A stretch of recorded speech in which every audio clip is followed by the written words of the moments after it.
Over the last 9 months, a majority of my work has not been as a conductor, but as a TV host. I've gotten used to the rhythm of script writing, IFB checks, lighting rehearsals, and off-site video capture. And while most of this has settled into a predictable schedule, sometimes I get to do some really cool things. Hey everyone from Minneapolis. Hi Pinkerton. Pinkerton and I say hi. He's making his broadcast TV debut on Twin Cities PBS today for a musical Menagerie, which is our young people's concert. I'm gonna let him down. Oh. Just thought I'd check in with everyone and tell you that this is a live broadcast at 3 p.m. on February 12th, and it'll be far past that once I get this video out. But it was a really interesting process putting together a concert, an educational concert that explores connections between music and animals and really using your imagination and creativity.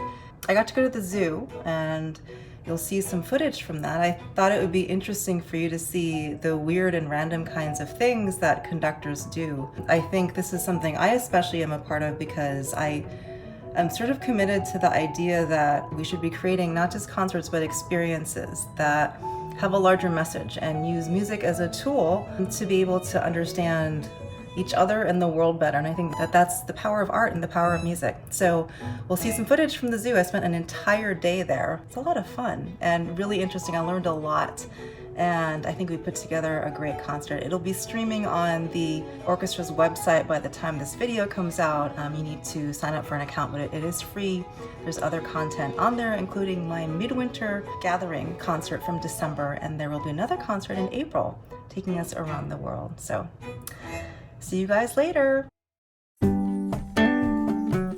We filmed in January, and the Minnesota Zoo had been closed since the pandemic began, so it felt really special to be in this space so empty of people. As always, there's a lot of crew to make these kinds of things happen. Here we are setting up to shoot in the bear paddock. Very exciting. This was in January, so we were all still fully masked. It was a trip to watch the bears lumbering towards us, my first animals of the day. Our producer Ashley Rowe took this fantastic shot. And then off to meet the Siberian tiger. So now we're in the tiger habitat. These are Amur tigers that are, I guess they're Siberian tigers. They're clearly not out yet. See the meat that you're tossing? Yeah, she'll run towards it.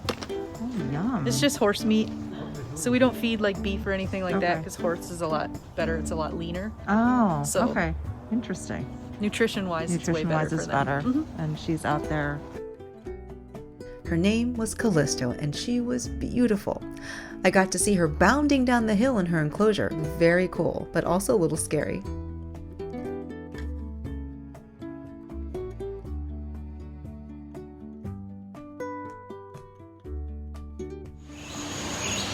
We are in the aviary, so you can hear all the birds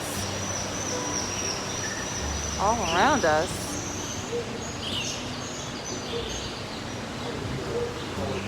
Pretty cool. It was temperature controlled and pretty warm. Our camera crew had some issues with the lenses fogging up, but I was just thrilled to be out of the cold. And it was nice to hear some of the tropical bird sounds I listened to growing up in Hawaii.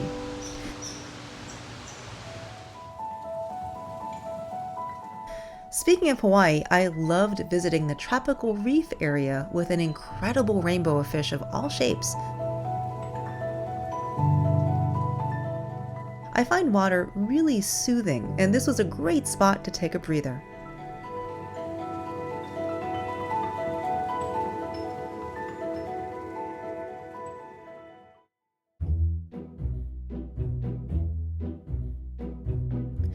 Because there hadn't been any visitors for months, some of the animals were quite curious about us. This mountain lion walked right in front of us several times. I think she was interested in the lights the crew was carrying. She was clearly curious about what was going on the other side of that glass. She was a really expressive creature. I mean, really expressive.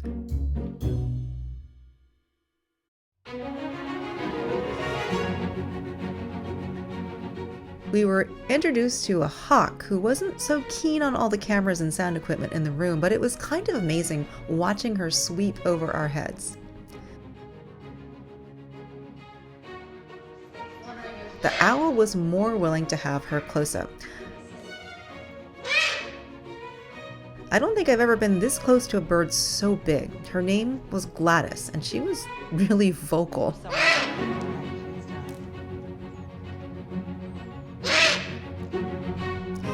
We headed back to the aviary. You see that? That is a white-cheeked gibbon. Now, gibbons are not monkeys. I just found that out.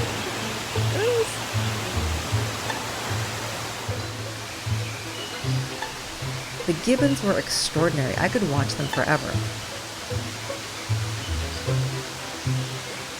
And then this happened.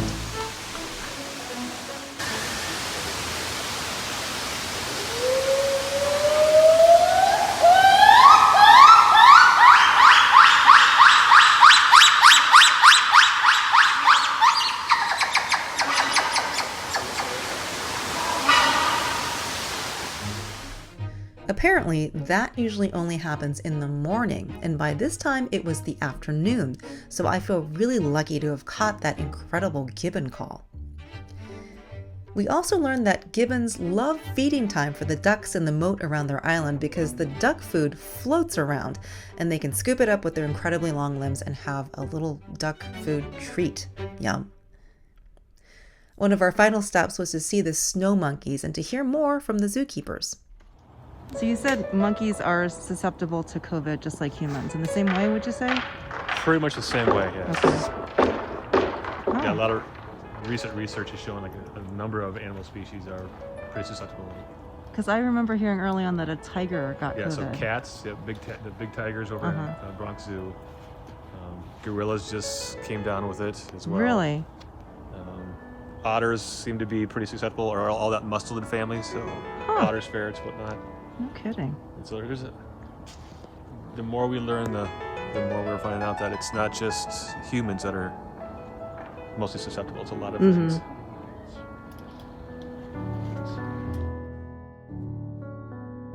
It was a long day of shooting, but we got some amazing footage, and the concert was great as well. Link in the description below. Well, thanks for joining me on that little visit to the Minnesota Zoo. I guess I taped that in January. It's now May. I'm back in San Francisco. But I wanted to take you behind the scenes into some of the things that I do as a conductor that are not about learning or performing or rehearsing music, but rather integrating other elements of life with music so that we can better understand the world around us. Thanks so much for joining me, and I'll see you in the next video. Bye.